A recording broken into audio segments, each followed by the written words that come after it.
right, well, good evening, everyone. Thank you for being here, and thank you for your interest in wilderness and rewilding. The theme of tonight's talk is Hope is Wild, and I will just dive in here. So there exists a common characteristic among all the world's most biodiverse places. And this characteristic has the power to restore even the most degraded ecosystems, and its presence, or lack thereof, defines the health of every place on the planet. And it created the very conditions that gave rise to our civilization and to the society that we live in today. And it is literally the wellspring of life, and yet we don't typically link this idea with land conservation. So what is this characteristic which can also here in New England transform the young forests that dominate our landscape today into a healthy old-growth forest of tomorrow? It is freedom. And tonight, we're going to talk about why freedom is the fundamental characteristic of a more hopeful future. But first, I want to I'm going to start with a story to set the stage here. And I am a New Englander by choice. I grew up in South Florida, and I hope nobody holds that against me here. And so 40 years ago, when I was a kid, a lot of the Miami suburbs where I grew up were wild-ish, as I would say. And that is me with my dad. And our home was surrounded by a remnant pocket of palmetto pine forest. And when I got a little bit older, I spent a lot of time exploring a path that wound its way around this place with our family dog, Snuggles. That's me and Snuggles. I remember this path as if it went on for miles and miles. And there were a family of foxes and raccoons, possums and butterflies. Now, I learned later that this path was only about 100 feet long or so, but back then it was more than long enough to imprint on me a relationship with wild nature and the local critters who lived there. That place that you see here, in many ways, no longer exists. And today, that Pine Rockland Natural Community, as it was called, once covered 200,000 acres of Miami-Dade County. It has functionally disappeared outside of Everglades National Park. And so this is a story common to our culture the world over of less biodiversity, less abundance, and less natural beauty. This happens to be my story, and many of you might have similar ones. But even if you don't, I suspect that everyone is generally familiar with statistics about ecological loss over the past century or so. And so we're going to move to New England, and this is a map that shows the old-growth forests of New England before European arrival. And I have to note that it is certainly an imperfect map, but it's great for illustrating the following point. So I want to ask the room, if you can just shout it out, what percentage of New England today do you think is still old-growth or primary forest? And by that definition, I mean never cut since European arrival.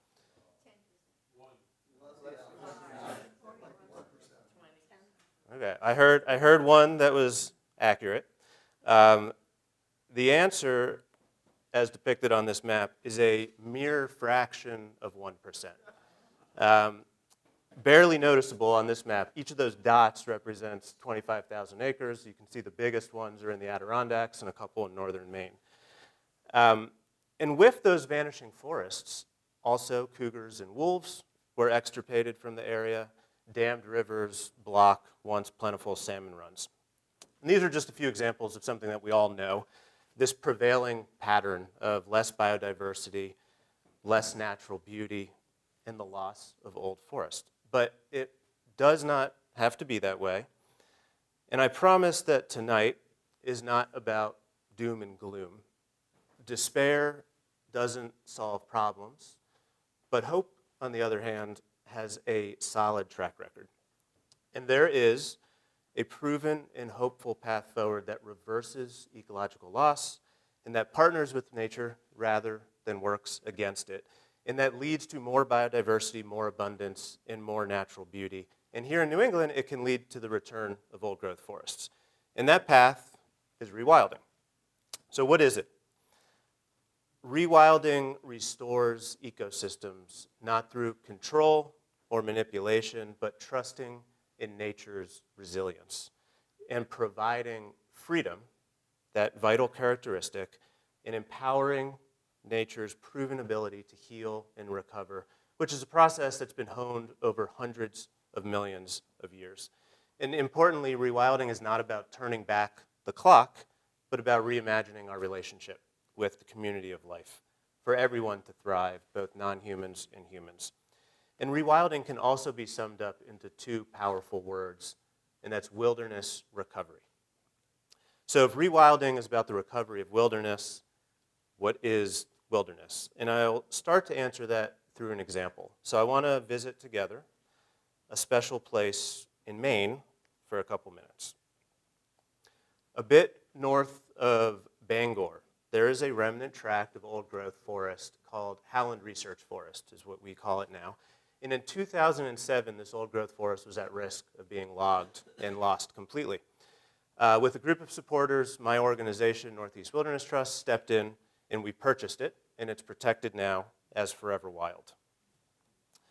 For decades, researchers at the University of Maine, like Roel here, the current site manager, and even NASA at one point, have worked at Howland to better understand and publish science about old forests and their ability to store carbon, work that thankfully continues today. And so this photo of Roel is atop one of those towers, which you can see on the left, and these stand above the canopy and collect carbon data. And believe it or not, for a moment in time, Howland Research Forest was the most photographed place on planet Earth from space, which is pretty incredible.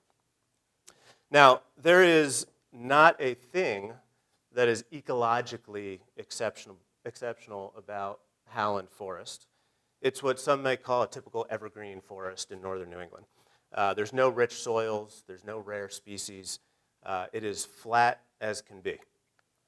The exceptional thing about Howland is its freedom.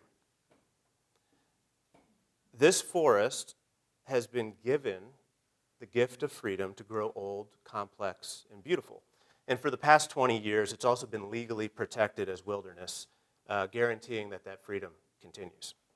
Now, as you walk along the path that connects the carbon towers on this property, you can feel the exceptionally spongy floor below your feet, which is also full of pits and mounds, which are generations of trees on the ground accumulating below the spongy floor. And you can feel the air, dense and moist below that thick canopy. And you'll start to notice some things about the forest. And what you'll notice, starting from the bottom left here, are multiple layers of fallen trees and a mixed canopy. There's mature trees, there's young trees, there's snags everywhere, there's tip-up mounds, there's seed banks and underground plant parts. This is a good example of what a forest, at least in this part of Maine, wants to be. It wants to be a little messy. And as Henry David Thoreau wrote of Maine's North Woods, it wants to be a little mossy and moosey. I mention that because many trees living at Howland today were, when Henry David Thoreau wrote those words in 1864, just approaching their teenage years. This forest has been given freedom. And that is precisely what wilderness is. And so I'd ask you to consider the meaning of the word wilderness. And there are many meanings, and it is often misunderstood. Wilderness is land that is left to its own will. And the root of the word, as described by J. Vest, a tribal member of the Monacan Nation, it means literally will of the land. And so wilderness is self-willed land or free land. And just east of here, within the Green Mountain National Forest, are large federally protected wilderness areas, ushered in by the landmark Wilderness Act of 1964, like Lye Brook and some other huge wilderness areas. And the authors of that essential legislation centered its definition of wilderness on the concept of freedom as well. They intentionally defined wilderness using the word untrammeled, which means unimpeded or free. And important to note, the word pristine, which is so often associated with wilderness, never appears a single time in the Wilderness Act. And that's because wilderness is not about being pristine, but about freedom. And so at Northeast Wilderness Trust, we've taken these definitions together from J. Vest and from the Wilderness Act. And what we say at the Wilderness Trust is that wilderness is not simply a special kind of place, but rather a special commitment that we make to that place. And that commitment is freedom, again, to animals and to the natural processes that produce integrity, beauty, and diversity of the land community. And so again, wilderness is not being pristine, or it's not about being unlogged or anything like that. It is about freedom. And that is the work of Northeast Wilderness Trust, protecting places like Howland Research Forest and Birch Stream Wilderness Preserve in Maine and dozens of wilderness preserves across the region. We were founded over 2 decades ago. Why? To fill a niche in the land trust community. There were at the time, and still are today, of course, many land trusts doing really excellent work, but none of them focused on freedom for the land.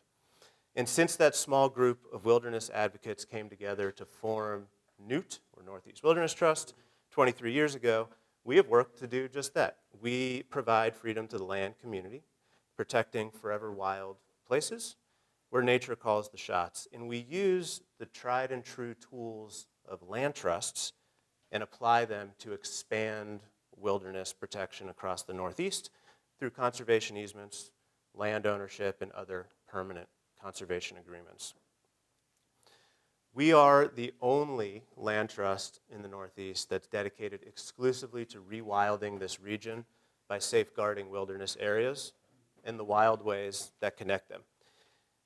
So where do we sit in this mosaic of land trusts? While most land trusts focus on the crucial work of conserving land with an emphasis on people, the Wilderness Trust focuses on the equally crucial work of conserving land with an emphasis on the feathered, the finned, the rooted, and the four-legged, like this mama moose and her calf. And because of that exclusive focus on wilderness protection, where there's no management and no logging, we can say that every place that Northeast Wilderness Trust protects is a future old-growth forest because it will naturally turn into those conditions. And that's something that fills me with a lot of hope. So just a couple things about NWT, by the numbers, if you will. To date, we have protected over 100,000 acres of wilderness across the Northeast, every single one of them forever wild. And what this translates to is 9 million metric tons of carbon being naturally stored, habitat for resilient and connected, habitat that's resilient and connected for plants and animals so they can find shelter, provide food for their young, and 16,000 acres of wetlands and hundreds of miles of rivers and streams. And our work is accelerating. We have a goal to protect 60,000 more acres by the end of the decade, and that's what we're working on right now. And so one of those examples is here in Vermont, just north of where I live. I live in Montpelier. This is in Woodbury, and it's called the Woodbury Mountain Wilderness Preserve. This is the largest non-governmental wilderness area in the state of Vermont at 6,500 acres. And this wilderness area, unlike Howland, is not old growth. We bought it from a local multi-generational family timber company, and it had been actively managed for decades and quite well managed, I should note. But it's now been legally protected as forever wild and has thus been offered that freedom that I'm talking about to evolve and to grow and to heal and to rewild. And that decision put down and set in motion this process. So one day, Woodbury Mountain Wilderness Preserve will be an old-growth forest. And so while old growth only makes up a tiny fraction, that 0.5% or even less of the Northeast today, every single place that is protected as forever wild, like Woodbury, helps chart a different path towards more old growth in the future. So what are the values that return to a landscape if we rewild more places like Woodbury? I'm going to go through a list of some of the values. So first, for its intrinsic value, wild nature and the wildlife that lives there simply have a right to exist. For biodiversity, the species of New England co-evolved with old forests, and many of them naturally thrive in older and complex forests. And for carbon storage, like we talked about at Howland, wild forests naturally grow old, and old forests store and sequester immense amounts of carbon, as we've learned through peer-reviewed research that's come out of Howland and many other places like that. Wilderness also really importantly serves as a baseline for the surrounding managed landscape, a reference point for foresters and conservationists and land managers to learn how to manage other places. And then for solace and reflection, for recreation, and as well as for resilience. Old and complex forests are resilient forests. And we know that as a forest matures, it grows more resilient and has an outsized positive impact on the surrounding landscape. So you've just heard this list of values that I would argue imply that we all benefit from more wilderness across the landscape. And you may be thinking, I'm not so sure about all this, but you don't have to take it from me. I want to look together across Lake Champlain. I don't know if you can see it, but this is like the bridge that goes across Crown Point. So this is in the Adirondack Park. That's one of our preserves. The Adirondack Park is one of the world's greatest examples of wilderness conservation and rewilding. So the Adirondacks, just to put this into context, the park itself is 6 million acres. That's the exact same size, essentially, as the state of Vermont. And within those 6 million acres, 3 million of them are protected constitutionally by the New York Constitution as wilderness, as forever wild. And so that would be as if half of Vermont was permanently protected as wilderness. The Adirondack Park was established in the late 1800s and, of course, expanded many times since. But today, they are more resilient, they store more carbon, and they are more ecologically intact than they were a century ago. And that renewal has happened not through management and not through logging, but through forever wild conservation, through passive management. There is no forestry that occurs on the forest preserve in the Adirondack Park. And so let's now look about what this looks like in practice, bringing that idea of the Adirondacks to New England. So what makes a wilderness wilderness in the modern context? We've established that freedom is at the core of this definition, but how do you make it so in the real world?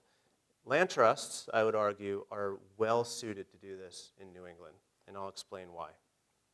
So a couple of years ago, Northeast Wilderness Trust co-published a report called Wildlands in New England. That's the cover, and we have lots of copies here if you want to take one home with you tonight. This was the first study in the United States that characterized all of the forever wild, cataloged and characterized all the forever wild lands in a particular region. And with that report, we came up with criteria to anchor the practical application of wilderness conservation. And what we came up with were 3 essential prongs. So, is there clear intent for a particular place on the landscape to be wild? The second is management. Is it actively being protected or stewarded in an untrammeled state? And we also would call that passive management. So the act of protecting a place and managing it as wilderness is actually a form of management. And permanence. Is it permanently protected with some legal mechanism to make sure that it remains a wildland? So now we can put those criteria into context and ask how much of New England meets that criteria today. So we've heard 0.5% of New England is old growth. how much of it is forever wild? And before answering that, I always make sure to be abundantly clear that all land conservation is vitally important, whether you're conserving land for timber management, farmland, town forests. We need all of it. And at the same time, when it comes to biodiversity protection and carbon storage, not all land conservation is the same. Both of these things are true. We can hold both of those up at the same time. So you're looking at this map. We're going to focus on New England, even though it shows New York as well, because Northeast Wilderness Trust works in New York. But in New England, everything that's green is conserved land, and that includes public land, private land, farmland, and impressively, 25% of New England has been conserved in some manner. But a vast majority of this land is managed with agriculture or forestry in mind, meaning that it won't naturally progress to these old growth conditions, and they haven't been legally protected in a way that grants freedom to them. So we're going to peel back a layer and look at the same map with only wildlands, but I'm going to ask for audience participation again and call out what you think, how much land in New England has been conserved as wilderness. And that includes public lands as well. Any guesses? Percentage of that land or New England as a whole? Percentage of New England as a whole. Great. Yeah.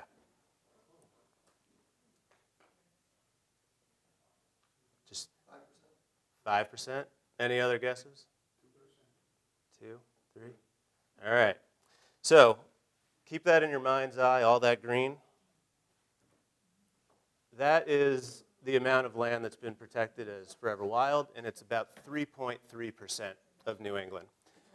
Clearly, you can see the Adirondacks. Those 3 million acres are a very different story. There's more wilderness in the Adirondacks by a magnitude of double than all of New England combined.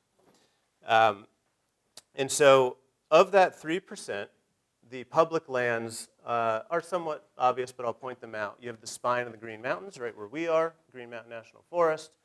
You've got wilderness areas in the White Mountain National Forest. The largest wilderness area in New England is Baxter State Park. But you'll also notice some other things. And there are a lot of privately protected lands. And in fact, the Wildlands in New England report demonstrates that over the last couple decades, there's been more land protected as wilderness through private protection than through public protection. And so I'll give you 3 of these examples. The first is southwest of Baxter. Those are the Debskin Eggs, and that is 40,000 acres owned by the Nature Conservancy that has a forever wild conservation easement on it, held by the Forest Society of Maine. Another example is the 10,000 acre Vicky Bunnell Preserve, which has, that's owned by the Nature Conservancy, and Northeast Wilderness Trust holds a forever wild easement on it. And then highlighting what we talked about before, in northern Vermont, that's the 6,000 acre Woodbury Preserve, which we own, and we donated a forever wild easement to the Vermont River Conservancy. So each of these examples demonstrates land that's owned by a land trust, and then there's a second layer of protection with a conservation easement. So why does that matter, that second layer of conservation? Because when it comes to wildland protection, whether public land or private land, durability is everything. It takes decades or even centuries for old growth conditions to return to a forest, and it can take mere days for them to disappear. And so durability is paramount. And I want to look at another Northeast Wilderness Trust preserve. This is called the Alderstream Wilderness Preserve. It's 7,000 acres southeast of Baxter State Park in Maine. And so we're going to use those same 3 criteria. The intent is there. Per our mission, it's supposed to be a wildland. That's the only thing Northeast Wilderness Trust does.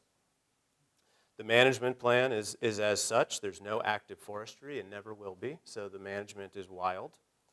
And we have donated a forever wild conservation easement to the Forest Society of Maine. So that's that permanence. And this is how wildlands are protected on the private domain in New England and what makes up those 3.3% of the entire region. So I'm going to shift gears from the statistics, and you've now heard about why wilderness is essential, yet underrepresented. You've also learned how it's practically applied and what defines a legally protected wildland. So now I want to look together towards the future and what is possible if we protect more wildlands today. And I would humbly argue that our future will not only be a bit wilder, of course, but also healthier and more resilient for both wildlife and people if we do just that, protect more wilderness today. But what exactly would that future look like here in New England? It is not easy to imagine. And so to help with that, we're going to go further afield for a moment in a place that I think inspires both hope and possibility of what's possible here.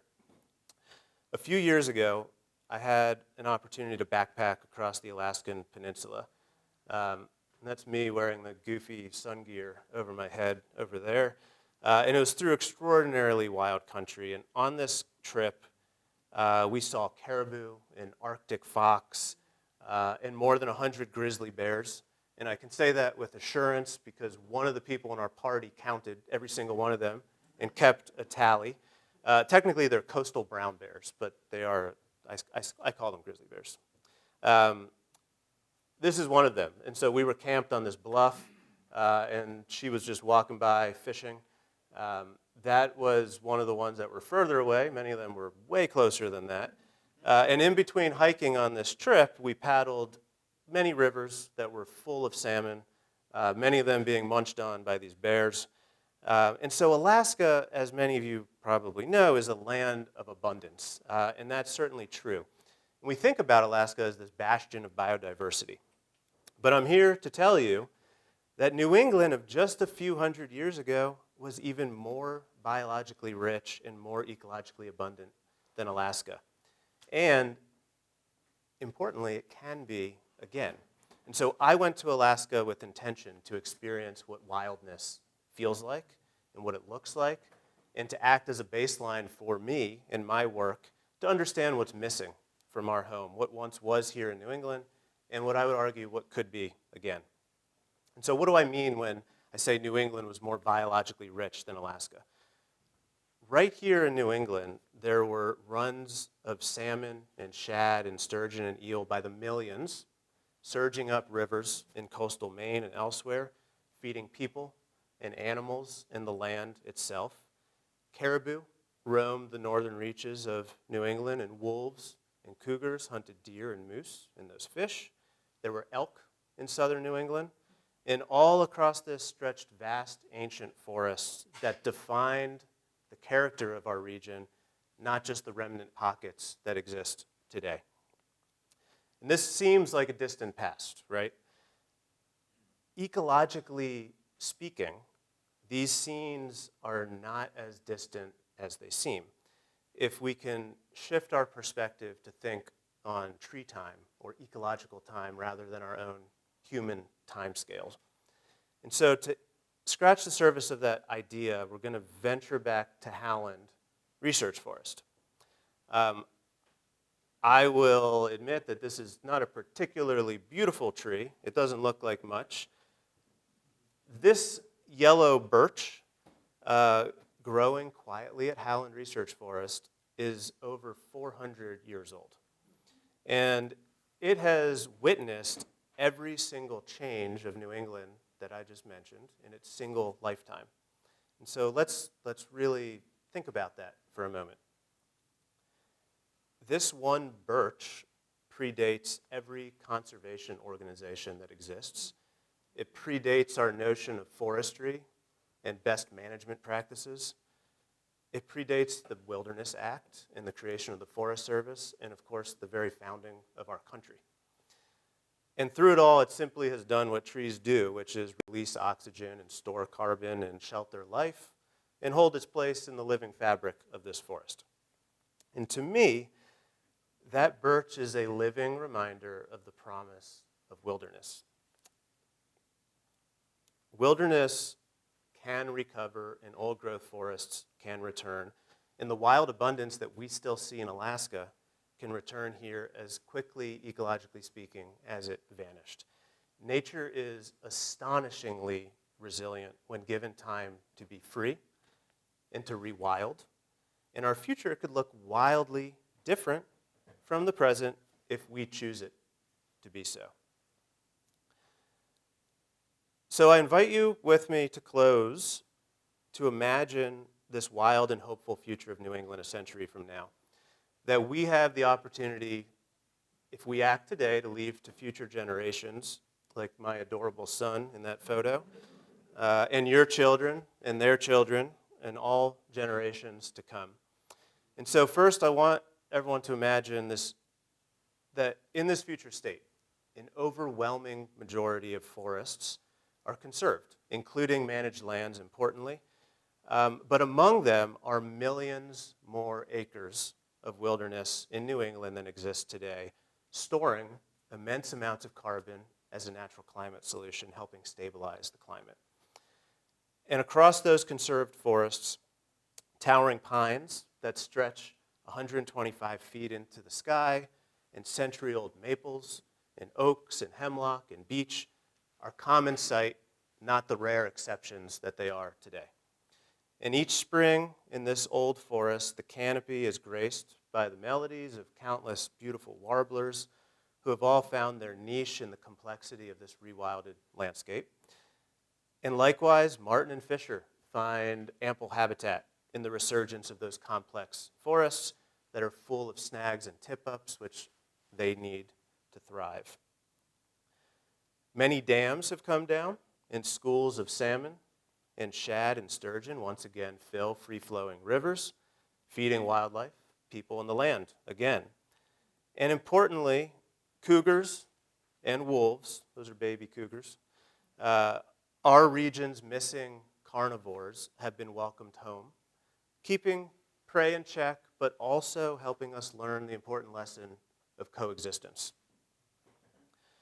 Across this landscape, in this future imagined landscape, farmlands and timberlands and expansive wild areas are all knitted together, offering freedom and space for non-humans and humans alike to thrive amidst this natural abundance. And in this imagined future, those wilderness areas that we're protecting today, they're getting older and wilder, and they're no longer remnant pockets scattered about, but rather all across New England, accessible to many people, are vast areas of ancient forests that have regained their footing.